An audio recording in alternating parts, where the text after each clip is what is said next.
Hi guys, സീരിയലിൻ്റെ ഇന്നത്തെ റിവ്യൂയിലേക്ക് എല്ലാവർക്കും സ്വാഗതം. അപ്പോൾ ഇന്നലത്തെ എപ്പിസോഡിൽ CI മോഹന് കണിമംഗലത്ത് വന്നിട്ട് നമ്മുടെ ജയഭാരതി മുത്തശ്ശിനെ അറസ്റ്റ് ചെയ്തിരിക്കുകയാണ്.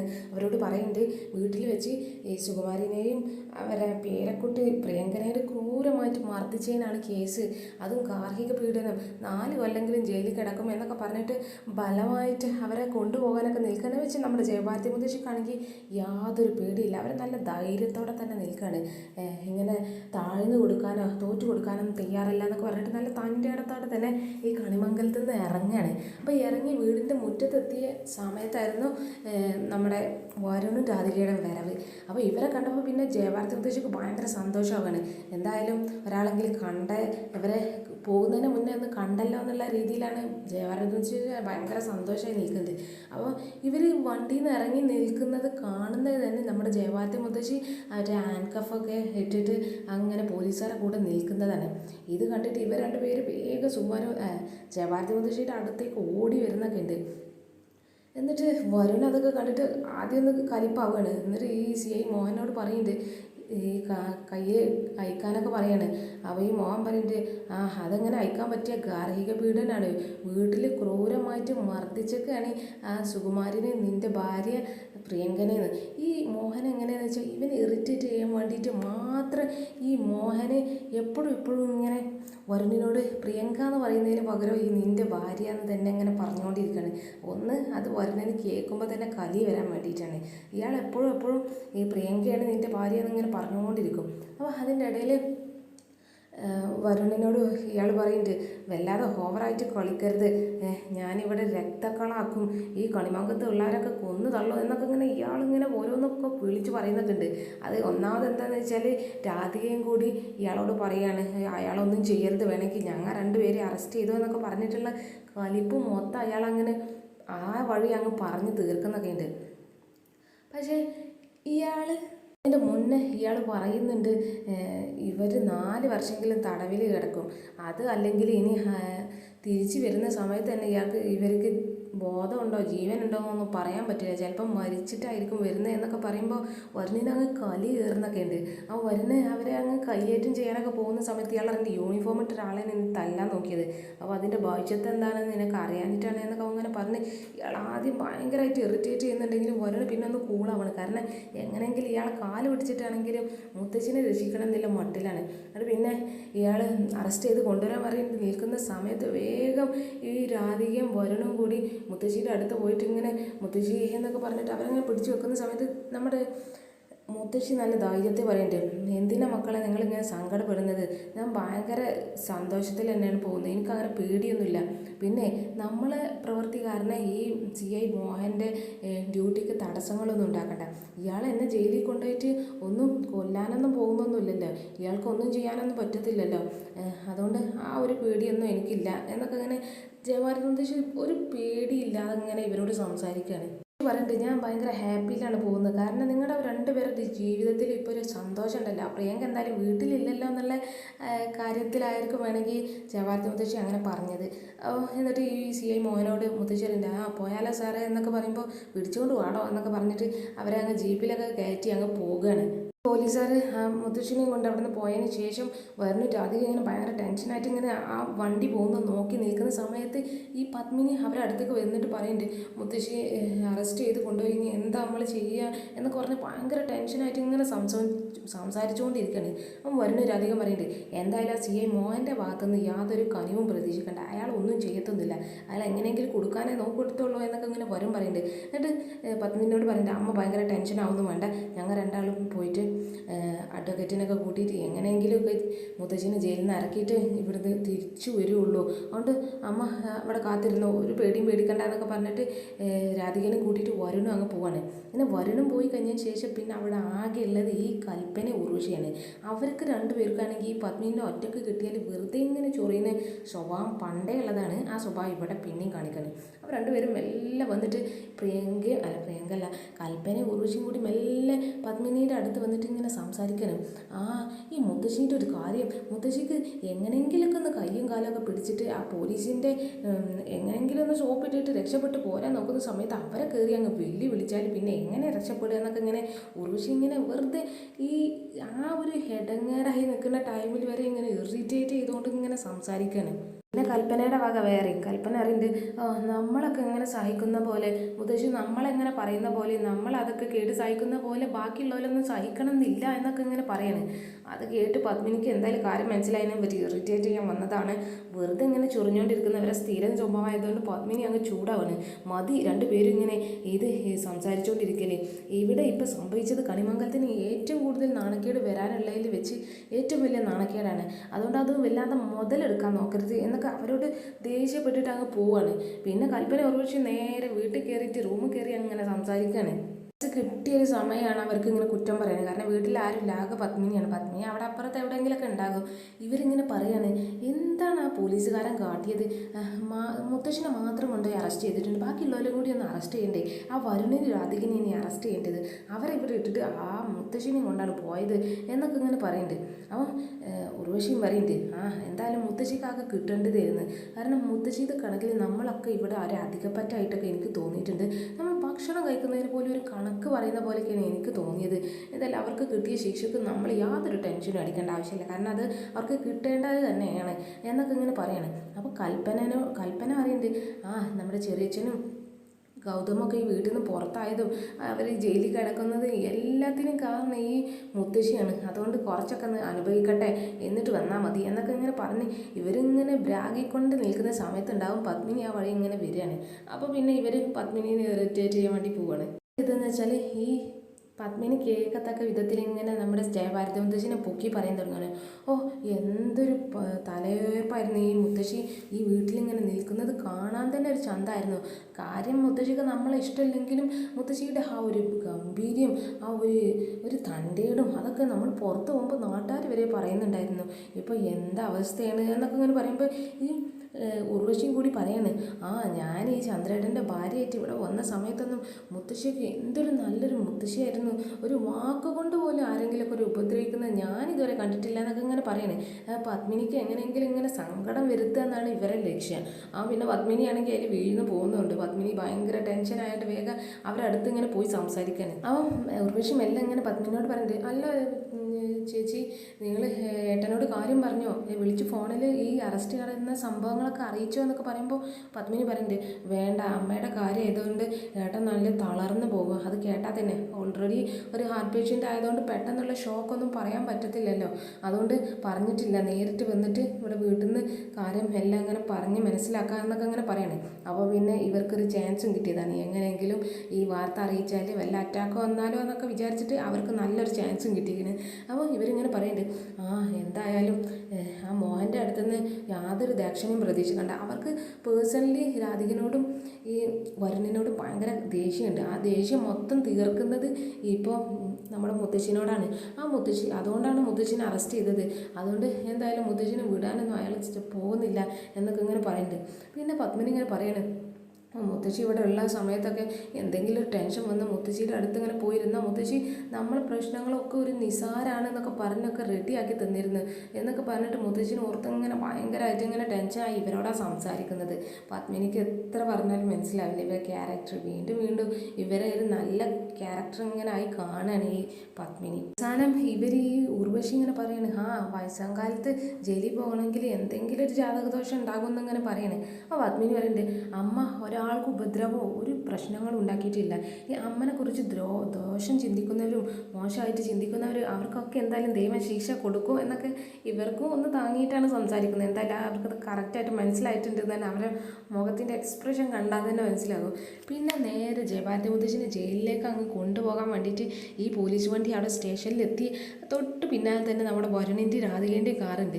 അപ്പം ഇവർ സ്റ്റേഷനിലേക്ക് അങ്ങ് കയറ്റുന്ന സമയത്ത് വരുണ് രാധിക നേരെ ഓടി വന്നിട്ട്, സാർ കയറ്റരുത് സാർ, മുത്തശ്ശനൊന്ന് വെറുതെ വിടണം സാർ, ഞാൻ വേറെ എന്ത് വേണമെങ്കിലും ചെയ്യാമെന്നൊക്കെ പറഞ്ഞ് അങ്ങ് യാചിച്ച് കാല് പിടിക്കുന്ന പോലെയാണ് സംസാരിക്കുന്ന വരുണ്. അപ്പോൾ ഈ SI പറയുന്നുണ്ട്, ആഹാ ഇത് ഈ വരുണ് തന്നെയാണോ, കണിമംഗലത്ത് ഉള്ള വരുണ് തന്നെയാണോ? കാരണം മുന്നേ നമ്മൾ രണ്ടാളും സംസാരിക്കുമ്പോൾ നിൻ്റെ ടോൺ ഇതല്ലായിരുന്നു.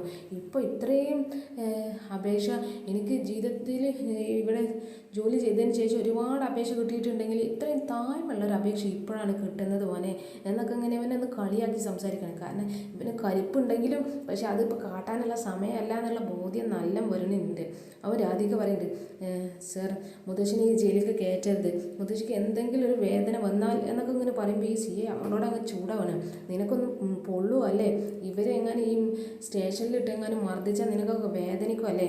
അപ്പോൾ അതൊക്കെ ഞാൻ കാണിച്ചു തരാം. പിന്നെ ഇതൊക്കെ പറയാൻ നിനക്ക് എന്താടി അധികാരം? നീ ഇനി വരുണിൻ്റെ ഭാര്യ എന്നാണ് നിൻ്റെ അധികാരം എന്നുണ്ടെങ്കിൽ ആ കാര്യത്തിൽ നീ അങ്ങനെ സംസാരിക്കാൻ നിൽക്കണ്ട. കാരണം വരുണിൻ്റെ ഭാര്യ നീ അല്ല, വരുണിൻ്റെ ഭാര്യ ആ പ്രിയങ്കയാണ്.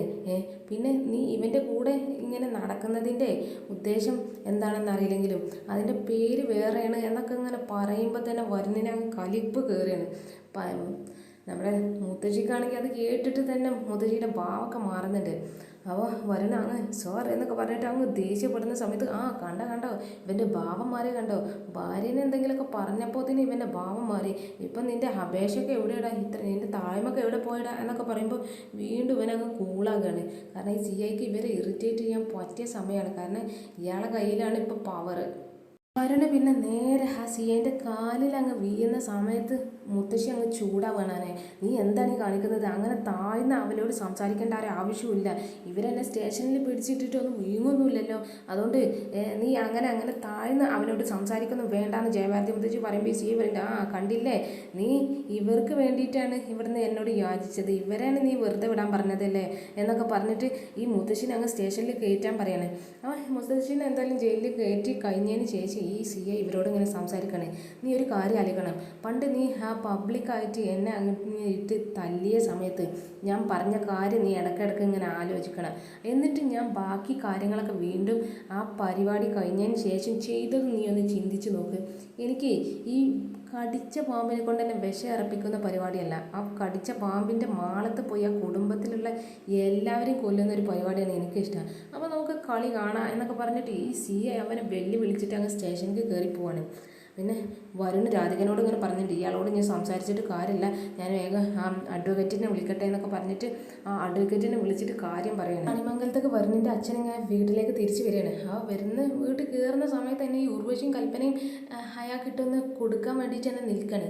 കയറിയ സമയത്ത് തന്നെ ഇവർ അങ്ങ് മുന്നേ തന്നെ നിന്നിട്ട് പറയുന്നുണ്ട്, അയ്യോ അച്ഛനെ വിവരമൊക്കെ അറിഞ്ഞിട്ട് വരികയാണോ എന്നൊക്കെ ഇവരിങ്ങനെ ചോദിക്കുകയാണ്. അപ്പം പരമേശ്വരൻ പറയുന്നുണ്ട്, എന്ത് വിവരം, ഞാനൊന്നും അറിഞ്ഞിട്ടില്ല, എന്താ സംഭവം എന്നൊക്കെ ഇങ്ങനെ പറയുമ്പോൾ ഇവർ പറയുന്നുണ്ട്, ഇതെന്ത് പണിയാണ് ഈ അമ്മയും വരുണൊക്കെ കാണിച്ചത്, എങ്ങനെ ഒരു സംഭവം ഉണ്ടാകുമ്പോൾ അച്ഛനോട് പറയണ്ടേ എന്നൊക്കെ ഇങ്ങനെ എന്തോ വലിയ സംഭവം നടന്നിട്ടുണ്ടെന്ന്, ഇവർക്ക് അറ്റാക്ക് ഉള്ളതാണെന്നല്ല യാതൊരു പരിഗണനയും ഇല്ലാതെ ഇങ്ങനെ സംസാരിക്കണേ. അപ്പോൾ ഈ പരമേശ്വരൻ പറയുന്നുണ്ട്, എന്താ സംഭവം എന്ന് പറയാം, ഞാനൊന്നും അറിഞ്ഞിട്ടില്ല എന്നൊക്കെ ഇങ്ങനെ പറയാണ്. അപ്പോൾ ഇവർ പറയുന്നുണ്ട്, അതെ നമ്മുടെ അമ്മനെ ഇവിടുന്ന് ആ പോലീസുകാർ CI മോഹനെ ഒന്ന് അറസ്റ്റ് ചെയ്ത് കൊണ്ടുപോയി എന്നൊക്കെ പറയണേ. ഒരു മുന്നിൽ എന്തെങ്കിലും ഒരു മെല്ലെ പതുക്കെ പറയുന്നതിന് പകുതി ഇവരങ്ങ് എടുത്ത് കയറി അങ്ങ് എല്ലാ കാര്യങ്ങളും ഇയാളോട് അങ്ങ് പറയണേ. ഇയാൾ അങ്ങ് ഞെട്ടാണ്. എന്നിട്ട് പറയുന്നത്, എന്ത് അമ്മനെ അറസ്റ്റ് ചെയ്ത് കൊണ്ടുപോയി എന്ത് കാര്യത്തിന് എന്നൊക്കെ പറയുമ്പോൾ ഇവർ നടന്ന സംഭവമൊക്കെ പറയാണ്. CI മോഹനെ വീട്ടിൽ കയറി വന്നതും ഗാർഹിക പീഡനാണ്, വീട്ടിൽ നിന്ന് കയറി മർദ്ദിച്ചിട്ടാണ് മുത്തച്ഛനെ അറസ്റ്റ് ചെയ്യുന്നത് എന്നൊക്കെ പറഞ്ഞ് ഇവിടുന്ന് കൊണ്ടുപോയതും പത്മിനി തടയാൻ നോക്കിയപ്പോൾ ഈ ജയഭാരതി മുത്തശ്ശി വേണ്ടെന്നൊക്കെ പറഞ്ഞിട്ട് നല്ല തൻ്റെ അടുത്തോടെ സംസാരിച്ചു എന്നുള്ള കാര്യം, പിന്നെ അവരെ വിളിച്ചിറക്കിക്കൊണ്ട് പോയപ്പോൾ വരുണും രാധികയൊക്കെ വന്ന് തടഞ്ഞതും, പിന്നെ അവരെ അടുത്തുനിന്നൊക്കെ ഇയാൾക്ക് സംസാരിച്ചിട്ട് സ്റ്റേഷനിൽ കൊണ്ടുപോയ കാര്യങ്ങൾ എല്ലാ കാര്യങ്ങളും അങ്ങ് ഇവരോട് അങ്ങ് തുറന്ന് പറയണം. ഇതൊക്കെ കേട്ടിട്ട് വരുണിൻ്റെ അച്ഛൻ ആകെ തളർന്ന് കിടക്കുകയാണ്. അയാൾ ഇങ്ങനെ വേഗം ആകെ ടെൻഷനായി നിൽക്കുന്ന സമയത്താണ് പത്മിനി ഇങ്ങോട്ട് വരുന്നത്. പത്മിനി വരുന്ന സമയത്ത് ഇവർ കാര്യങ്ങളൊക്കെ പറഞ്ഞാൽ എന്തായാലും പത്മിനി കണ്ട് പത്മിനിക്ക് ഭയങ്കര ദേഷ്യമൊക്കെ വരുന്നുണ്ട്. കാരണം ഒരു മുന്നറിയിപ്പില്ലാതെ ഒരു മയത്തിൽ കാര്യങ്ങൾ പറഞ്ഞു കൊടുക്കേണ്ട സമയത്ത് എല്ലാം അങ്ങ് തുറന്നടിച്ച് അങ്ങ് പറഞ്ഞിട്ട് പത്മിനിക്ക് ഭയങ്കര ദേഷ്യമുണ്ട് ഇവരോട്. അപ്പോൾ ഇവരെ കാണുന്ന സമയത്ത് വേഗം വരുണിൻ്റെ അച്ഛനെ പത്മിനിയുടെ അടുത്ത് പോയിട്ട് പറയുന്നുണ്ട്, ഞാൻ കേട്ടൊക്കെ സത്യമാണോ, അമ്മനെ പോലീസുകാരെ അറസ്റ്റ് ചെയ്ത് കൊണ്ടുപോയോ എന്നൊക്കെ ഇങ്ങനെ അവരെ കൈയൊക്കെ പിടിച്ച് ഇങ്ങനെ ചോദിക്കുമ്പോൾ അവർ പറയുന്നത് അറസ്റ്റ് ചെയ്ത് കൊണ്ടുപോയി എന്നിങ്ങനെ പറയാണ്. അപ്പോൾ നീ എന്നിട്ട് എന്താ എന്നോട് ഇതൊന്ന് പറയാഞ്ഞേ തിന്നത്, നിനക്ക് എന്നോടൊന്ന് വിളിച്ചു പറഞ്ഞുകൂടായിരുന്നു എന്നൊക്കെ പറയുമ്പോൾ ഉർവശി അതിലിട്ടങ്ങ് താങ്ങുന്നൊക്കെ ഉണ്ട്. ഉർവശി പറയുന്നുണ്ട്, അതെന്ത് പണിയാണ് എടുത്ത് കാണിച്ചത്, അച്ഛനോട് പറയണ്ടേ, ഇങ്ങനെ ഒരു കാര്യം നടക്കുമ്പോൾ അച്ഛനല്ല ഇവിടെ ഉണ്ടാവേണ്ടേ, വീട്ടിലെ കാര്യസ്ഥന് അച്ഛനല്ല, അപ്പോൾ കാര്യങ്ങളൊക്കെ ഹാൻഡിൽ ചെയ്യേണ്ട അച്ഛനല്ലായിരുന്നോ, പിന്നെ അച്ഛന് വേണമെങ്കിൽ അവിടുന്ന് സ്റ്റേഷനിൽ നിന്ന് ഇറക്കാനുള്ള എന്തെങ്കിലുമൊക്കെ ചെയ്യായിരുന്നല്ലോ, എന്ത് പണിയാണ് ഒന്നും മിണ്ടാതെ നിന്നത് എന്നൊക്കെ ഇങ്ങനെ ഇവർ കേൾക്കത്തക്ക രീതിയിൽ ഇങ്ങനെ പറഞ്ഞുകൊണ്ടിരിക്കുകയാണ്. ഞാൻ പത്മിനിക്ക് നല്ല കലിപ്പ് വരുന്നുണ്ട്. കാരണം മുന്നേ അവരോട് ഒരായിട്ട് പറഞ്ഞതാണ് അച്ഛന് സുഖമില്ലാത്തതുകൊണ്ട് അങ്ങനെ ഒറ്റയടിക്ക് പറയേണ്ട, വീട്ടിൽ ചെന്നിട്ട് ഒരു മതത്തിൽ കാര്യങ്ങളൊക്കെ പറഞ്ഞു കൊടുക്കാമെന്നൊക്കെ പറഞ്ഞു കൊടുത്ത് ഇവരാണ് അച്ഛൻ്റെ മുന്നിൽ നിന്ന് ഇങ്ങനെ ഓരോന്നും സംസാരിക്കുന്നത്. അപ്പോൾ പിന്നെ പത്മിനിക്ക് ഭയങ്കര ദേഷ്യമൊക്കെ വരുന്നുണ്ട്. അപ്പോൾ പത്മിനി അറിഞ്ഞിട്ട് നിങ്ങൾ വരുന്ന വഴിയാണെന്ന് അറിയാം, പിന്നെ വിളിച്ച് പറഞ്ഞിട്ട് എന്തെങ്കിലുമൊക്കെ വേദന എന്തെങ്കിലുമൊക്കെ വന്നാലെന്ന് പേടിച്ചിട്ടാണ് ഇവിടെ വീട്ടിൽ വന്നിട്ട് കാര്യമായി നിങ്ങളെല്ലാം ബോധ്യപ്പെടുത്തി തരാമെന്ന് വിചാരിച്ചിട്ടാണ് ഞാൻ പറയാതിരുന്നത് എന്നൊക്കെ ഇങ്ങനെ വരുണിൻ്റെ അച്ഛനോട് പറയണേ. അപ്പോൾ വരുണിൻ്റെ അച്ഛൻ പറയുന്നുണ്ട്, ഇതിലും വലിയൊരു നാണക്കേടിഞ്ഞ് കണിമംഗലത്തിനില്ല. ഒരു പോലീസ് അമ്മനെ അറസ്റ്റ് ചെയ്ത് കൊണ്ടുപോയി എന്ന് വെച്ചാൽ ഇനി തകർന്നടിഞ്ഞാൽ ഈ കണിമംഗലം കയറി അങ്ങ് തകർന്നടിഞ്ഞാൽ എനിക്കൊന്നും സംഭവിക്കാൻ പോകുന്നില്ല എന്നൊക്കെ പറഞ്ഞിട്ട് തകർന്ന് അവിടെ അങ്ങ് സോഫയിൽ കയറി ഇങ്ങനെ ഇരിക്കുകയാണ്. നേരെ ഈ ഉർവശിനെയും കൽപ്പനയും ഒന്ന് നോക്കുന്നുണ്ട്. എന്നിട്ട് ഉർവശിനോട് കൽപ്പനയോട് പറയുന്നുണ്ട്, നിങ്ങൾ പറഞ്ഞ കാര്യങ്ങളൊക്കെ സത്യമാണ്, പക്ഷേ എന്ന് വിചാരിച്ച് കേൾക്കുന്ന ആളുടെ മാനസികാവസ്ഥ ഒക്കെ ഒന്ന് നോക്കണ്ടേ, എന്നിട്ടല്ലേ ഇങ്ങനെ വെട്ടി തുറന്ന് പറയണ്ടേ എന്നൊക്കെ അവരോട് ഒന്ന് ഷൗട്ട് ചെയ്തിട്ട് നേരെ വരുണിൻ്റെ അച്ഛൻ്റെ അടുത്തേക്ക് പോവാണ്. എന്നിട്ട് പറയുന്നുണ്ട്, അങ്ങനെ ടെൻഷൻ ആകൊന്നും വേണ്ട, വരുണും രാധികയും കൂടി അവിടെ സ്റ്റേഷനിലേക്ക് പോയിട്ടുണ്ട്, ഒരു അഡ്വക്കേറ്റിനൊക്കെ വെച്ചിട്ട് എന്തായാലും അമ്മനെയും കൊണ്ടേ വീട്ടിലേക്ക് വരുള്ളൂ എന്നൊക്കെ പറഞ്ഞിട്ടാണ് പോയത്, അവിടെ ടെൻഷൻ ആകൊന്നും വേണ്ട എന്നൊക്കെ അങ്ങനെ പറയുമ്പോൾ വരുണിൻ്റെ അച്ഛൻ ഇങ്ങനെ ടെൻഷനായി പറയുന്നുണ്ട്, ഒരു കുടുംബത്തിനെ കഷ്ടപ്പെട്ട് ഇത്ര ഉയർത്തി ഒരു നിലയിൽ എത്തിച്ച് കഴിഞ്ഞിട്ട് പ്രായമായ സമയത്ത് കുറച്ചൊരു സമാധാനത്തോടെ ജീവിക്കാമെന്ന് വിചാരിച്ച് നിന്ന് ഒരു വിശ്രമ ജീവിതം ആഗ്രഹിച്ച ഒരാളായിരുന്നു എൻ്റെ അമ്മ. പക്ഷേ ആ അമ്മക്ക് എനിക്കൊരു നല്ലൊരു വിശ്രമ ജീവിതം കൊടുക്കാൻ സാധിച്ചില്ല, ഈ ഒരു അവസ്ഥയിലെത്തി. ഇതിനൊക്കെ ഞാൻ എങ്ങനെയാണ് എൻ്റെ അമ്മയോടൊന്ന് പ്രായശ്ചിത്തം ചെയ്യുക, അതിനെന്തായാലും കഴിയില്ലല്ലോ എന്നൊക്കെ പറഞ്ഞു ഭയങ്കരമായിട്ട് ഇങ്ങനെ സങ്കടപ്പെട്ട് സംസാരിച്ചുകൊണ്ടിരിക്കുകയാണ്. പറഞ്ഞ എൻ്റെ അച്ഛൻ ഇങ്ങനെ പറയുന്നുണ്ട്, അല്ല സൂര്യനെ വിവരം അറിയിച്ചിരുന്നു എന്നൊക്കെ ചോദിക്കുമ്പോൾ പത്മിനി അറിയില്ല, അവനെ അറിയിച്ചിട്ടില്ല എന്നൊക്കെ പറയുമ്പോൾ അച്ഛൻ പറയുന്നുണ്ട്, അവനെ അറിയിക്കൊന്നും വേണ്ട, കാരണം എല്ലാവരും ടെൻഷനായി അടിക്കുന്നുണ്ട്, പിന്നെ അതിൻ്റെ ഇടയിൽ അവനോടും കൂടി പറഞ്ഞിട്ട് അവനെ ഓടി കഴിച്ച് ഇങ്ങോട്ട് വരും, വെറുതെ എന്തിനാ അവനെയും കൂടി മനസ്സ് ബുദ്ധിമുട്ടി വെക്കുന്നത്, അവൻ അവിടെ നിന്നോട്ടെ എന്നൊക്കെ ഇങ്ങനെ പറയാണ്. എന്നിട്ട് പറയുന്നുണ്ട്, ഇനി എന്തായാലും ഈ അമ്മയ്ക്ക് ഈ ഒരു അവസ്ഥ ഉണ്ടാക്കിയവരെ എന്തായാലും ഇവർ ദാക്ഷിണ്യം ഈ കണിമംഗലത്തുകാരുടെ അടുത്തുനിന്ന് പ്രതീക്ഷിക്കണ്ട എന്നൊക്കെ പറയുമ്പോൾ ഈ കൽപ്പനക്ക് ഉർവശിക്കാതൊന്നും കുഴപ്പമില്ല, കാരണം സുകുമാരിയും പ്രിയങ്കനെയും പറ്റിയല്ലേ, അവർക്ക് എന്തെങ്കിലും ആയിക്കോട്ടെ എന്നൊക്കെ മട്ടിലാണ് അവർ നല്ല ഹാപ്പി ആയിട്ട് ഇങ്ങനെ ചിരിച്ചും കളിച്ചുകൊണ്ട് ഇങ്ങനെ നിൽക്കുന്നത്. പക്ഷേ ആ സമയത്ത് വരുണിൻ്റെ അച്ഛൻ അവർക്ക് വിട്ട് താങ്ങാണ്. അവർ മാത്രമല്ല, ഈ കുടുംബത്തിൻ്റെ അകത്തും പുറത്തൊക്കെ ആയിട്ട് ഇങ്ങനെ ഒളിഞ്ഞും പോകാത്ത അവരെ സപ്പോർട്ട് ചെയ്യുന്നവരും അങ്ങനെയുള്ളവന്മാർക്കും ഇനി യാതൊരു ദാക്ഷിണ്യം ഇവിടുന്ന് ഉണ്ടാവില്ല എന്നൊക്കെ പറയുമ്പോൾ ഇവരെ മുഖത്തിൻ്റെ എക്സ്പ്രഷൻ അങ്ങനെ മാറുകയാണ്. കാരണം അത് ഇവർക്കിട്ടൊന്ന് താങ്ങിയതാണ്. പത്മിനി നേരെ ആ കാര്യം പറയുമ്പോൾ അവരെ മുഖത്തൊന്ന് നോക്കുന്നൊക്കെ ഉണ്ട്. അച്ഛൻ പറയുന്നുണ്ട്, എന്തായാലും അമ്മ ഒന്ന് തിരിച്ചു വരട്ടെ എന്നിട്ട് ബാക്കി തീരുമാനിക്കാം എന്നൊക്കെ ഇങ്ങനെ പറയുന്നത്. പിന്നെ നേരെ പോലീസ് സ്റ്റേഷനിൽ നമ്മുടെ വരുണും രാധികയും കൂടി അഡ്വക്കേറ്റിനെയും കൊണ്ട് അങ്ങനെ വന്നിരിക്കുകയാണ്. ആ വക്കീൽ CI മോഹനോട് ഇങ്ങനെ സംസാരിക്കുകയാണ്, നമുക്ക് ജാമ്യം വേണം എന്നൊക്കെ പറയുമ്പോൾ എന്തിന് ജാമ്യം കിട്ടില്ലല്ലോ വക്കീലെ എന്നൊക്കെ പറയുമ്പോൾ അതെന്താ ജാമ്യം കിട്ടാത്ത വകുപ്പാണോ എന്നൊക്കെ ഇങ്ങനെ ചോദിക്കുകയാണ്. അപ്പോൾ ഇയാൾ നേരെ കുറച്ച് മെഡിക്കൽ റിപ്പോർട്ടൊക്കെ എടുത്തിട്ട് അയാൾക്ക് മുന്നിൽ അങ്ങ് ഇട്ട് കൊടുക്കുകയാണ്. എന്നിട്ട് പറയുന്നത്, ഇത് സുകുമാരിയുടെ പേരക്കുട്ടി അഥവാ ഇവൻ്റെ ഭാര്യ പ്രിയങ്കനെയും ഗാർഹികമായി പീഡിപ്പിച്ചതിൻ്റെ മെഡിക്കൽ റിപ്പോർട്ടാണ്, അവരെ ഡോക്ടേഴ്സ് ചികിത്സിച്ചതിൻ്റെ മെഡിക്കൽ റിപ്പോർട്ടാണ് ഇത്, ഇവരുടെ ശരീരത്തിലുള്ള പാടുകളും അവരെ ഒടിവും ചതവുകളൊക്കെ ഉണ്ട്, അപ്പോൾ അത് ഗാർഹിക പീഡനമാണ്, പുറത്തിറങ്ങാൻ പറ്റില്ലല്ലോ എന്നൊക്കെ ഇങ്ങനെ ഇയാളോട് പറയാണ്. മാത്രമല്ല പരാതിക്കാരി ആരാണ്, ഇവൻ്റെ ഭാര്യ. ഇയാളാണെങ്കിൽ എപ്പോഴും ഇവൻ്റെ ഭാര്യ എന്നിങ്ങനെ പറഞ്ഞുകൊണ്ട് ഇങ്ങനെ സംസാരിച്ചുകൊണ്ടിരിക്കും. ഒന്ന് ഇവനെ അങ്ങ് ഇറിറ്റേറ്റ് ചെയ്യാൻ വേണ്ടിയിട്ടുള്ളൊരു സംസാരമാണത്. അപ്പോൾ ഇയാളിങ്ങനെ പറയുന്നുണ്ട്, അതുകൊണ്ട് ജാമ്യം കിട്ടില്ല, അവൻ്റെ ഭാര്യ തന്നെയാണ് പരാതിക്കാരി, പിന്നെ ഇവൻ്റെ കൂടെ നിൽക്കുന്നത് ആരാ, ഇവൻ്റെ ഭാര്യയുടെ ഏട്ടത്തി, അതും ഇപ്പോൾ ഇവർ രണ്ടുപേരും ഒരു റൂമിലാണ് കിടന്നുറങ്ങുന്നത്, മനസ്സിലായോ എന്നൊക്കെ പറഞ്ഞ് ഒരു അർത്ഥം വെച്ച രീതിയിൽ ഇങ്ങനെ സംസാരിച്ചുകൊണ്ടിരിക്കുക. അപ്പോൾ ഈ വക്കീൽ അറിയുന്നത്, എല്ലാ കാര്യങ്ങളും അറിഞ്ഞുകൊണ്ടാണ് ഞാൻ വന്നത്, ഞാൻ ഒരു കാര്യം അറിയാതെ അങ്ങ് വന്നതാണെന്ന് നിങ്ങൾക്ക് തോന്നുന്നുണ്ടോ എന്നൊക്കെ പറയുമ്പോൾ ഈ CA പറയുന്നത്, അപ്പോൾ പിന്നെ ഞങ്ങൾ രണ്ടാളും തമ്മിലുള്ള ഇടപാടും കൂടി ഇയാൾ പറഞ്ഞിട്ടുണ്ടാവില്ല എന്നൊക്കെ പറയുന്നത്. അപ്പോൾ ഈ വക്കീൽ പറയുന്നത്, ആ കാര്യങ്ങളൊക്കെ ഈ കേസിൽ കൂട്ടി കൂട്ടിക്കൊഴുക്കാനുള്ളതാണോ എന്നൊക്കെ പറയുമ്പോൾ ഈ CI പറയുന്നുണ്ട്, അപ്പം ഞാൻ ഈ കേസിൽ കൂട്ടിക്കൊഴുക്കാനുള്ളതല്ല, അങ്ങനെ വ്യക്തിവൈരാഗ്യമൊന്നും ഞാൻ ഇതിൽ തീർത്തിട്ടില്ല. അങ്ങനെ തീർക്കുകയായിരുന്നെങ്കിൽ ഞാൻ പ്രിയങ്കയും അവരുടെ മുത്തശ്ശിയും കൂടി തന്ന പരാതിയിൽ ഇവരെ രണ്ടുപേരും പ്രതി ചേർക്കൂലായിരുന്നോ? പക്ഷേ ഇത് ഞാൻ ചേർത്തിട്ടില്ല. കാരണം എന്താ, ഇനി ഞാൻ എങ്ങാനും ഇവരെ പ്രതി ചേർച്ചതാണെന്നുണ്ടെങ്കിൽ വ്യക്തിവൈരാഗ്യം കൊണ്ടുള്ള കേസാണ് ഇത് ഇവർ വരുത്തി തീർക്കും. അതുകൊണ്ട് ഞാൻ ഇവർ രണ്ടുപേരും കേസിൽ നിന്ന് ഒഴിവാക്കിയത് എന്നൊക്കെ ഇങ്ങനെ ഈ CI മോഹൻ ഈ വക്കീലിനോട് ഇങ്ങനെ സംസാരിക്കുകയാണ്. ഞാൻ ഈ നാട് നന്നാവണം എന്ന് ആഗ്രഹിക്കുന്ന ഒരാളാണ്. അതുകൊണ്ട് തന്നെ ഇപ്പം നാട്ടിൽ കുറേ ഗാർഹിക പീഡനമൊക്കെ കൂടി വരികയാണ്. ഭർത്താവിൻ്റെ വീട്ടിൽ ആത്മഹത്യ ചെയ്യുന്ന സ്ത്രീകളൊക്കെ കൂടിയിരിക്കുകയാണ്. അങ്ങനെ എന്തെങ്കിലുമൊക്കെ ഒരു കേസ് വന്നാൽ അപ്പം നിങ്ങളെപ്പോലെയുള്ള എന്തെങ്കിലും ഒരു വിവരമുള്ള ആൾക്കാർ ഇവിടെ വരും, എന്നിട്ട് കുറേ അറിയാവുന്ന നിയമങ്ങളൊക്കെ പറഞ്ഞ് അവരെ മോചിപ്പിച്ച് അങ്ങ് പോകും. അതുകൊണ്ട് ഞാൻ കുറച്ച് ഉത്തരവാദിത്തമുള്ളൊരു പൗരനാണ്. അതുകൊണ്ട് ഞാനിങ്ങനെ തെറ്റ് ചെയ്തവന്മാരെ ശിക്ഷിക്കുക എന്നെ ചെയ്യും. ഗാർഹിക പീഡനം വന്നാൽ ഞാൻ അതിനുള്ള ശിക്ഷ തന്നെ വാങ്ങിക്കൊടുക്കും എന്നൊക്കെ ഇങ്ങനെ ഇയാൾ ഭയങ്കര ഉത്തരവാദിത്തമുള്ള പൗരനാണ് എന്നൊക്കെ ഇങ്ങനെ പറയുമ്പോൾ ഈ രാധികയുടെ മുഖം ഭയങ്കര പുച്ഛാണ്. കാരണം ഇയാളെ ക്യാരക്ടർ നന്നായിട്ട് അറിയുന്നവരാണല്ലോ അത്. ഇയാളെ സംസാരവും അയാളുടെ ക്യാരക്ടറും യാതൊരു ബന്ധവുമില്ലാതെയാണ് ഇയാൾ സംസാരിച്ചുകൊണ്ടിരിക്കുന്നത്. അപ്പോൾ ഈ അഡ്വക്കേറ്റിനോട് പറയുന്നുണ്ട്, സാറിന് പോകാം, സാർ എണീറ്റോളി എന്നൊക്കെ ഇങ്ങനെ പറയുമ്പോൾ അയാൾ ആ അഡ്വക്കേറ്റ് അങ്ങ് നീക്കുന്ന സമയത്ത് സാർ പോകാൻ വരട്ടെ എന്നൊക്കെ പറഞ്ഞിട്ട് അയാൾ അവിടെ തന്നെ പിടിച്ചിരുത്തുകയാണ്. എന്നിട്ട് ഇയാളോട് പറയുന്നുണ്ട്, നിങ്ങളുടെ വ്യക്തിവൈരാഗ്യം തീർക്കേണ്ട ഒരു സമയമല്ലത്. എൻ്റെ അമ്മ എന്ന് പറയുന്നത് പ്രായം ചെന്ന ഒരു മുതിർന്ന പൗരനാണ്, പിന്നെ ഒരുപാട് അസുഖമുള്ള ആളാണ് എന്നൊക്കെ ഇങ്ങനെ പറയുമ്പോൾ ഈ CI പറയുന്നുണ്ട്, എന്താ അസുഖം ഉണ്ടെന്ന് വിചാരിച്ച് കണ്ട് ഇപ്പോൾ ഹോസ്പിറ്റലിൽ അഡ്മിറ്റായി കിടക്കുന്ന ഒരാൾ വന്നിട്ട് ഒരു കൊലപാതകം ചെയ്ത് അത് തെറ്റൊന്നും അല്ലേ, അത് ശിക്ഷ തന്നെയാണ്, അസുഖമൊന്നും അതിലൊരു യാതൊരു ബന്ധവുമില്ല എന്നൊക്കെ ഇയാളിങ്ങനെ പറയുമ്പോൾ രാധിക പറയുന്നുണ്ട്, സാറേ അത്ര വലിയ നല്ല പൗരനൊന്നും അല്ല, അങ്ങനെ ഉത്തരവാദിത്തമുള്ള പൗരനൊന്നല്ല, നിങ്ങൾക്ക് ഇഷ്ടമെന്ന് പറയുന്നത് ഈ കുറച്ച് കാശൊക്കെ തരുന്ന ആൾക്കാരോടാണ് എന്നൊക്കെ പറയുമ്പോൾ ഇയാളങ്ങ് ചൂടാവാണ്. നീ വക്കീലെ, നിങ്ങൾ കൂടെ വന്നതുകൊണ്ട് മാത്രമാണ് ഇവർ രണ്ടുപേരും ഇവിടെ അകത്ത് വന്നത്.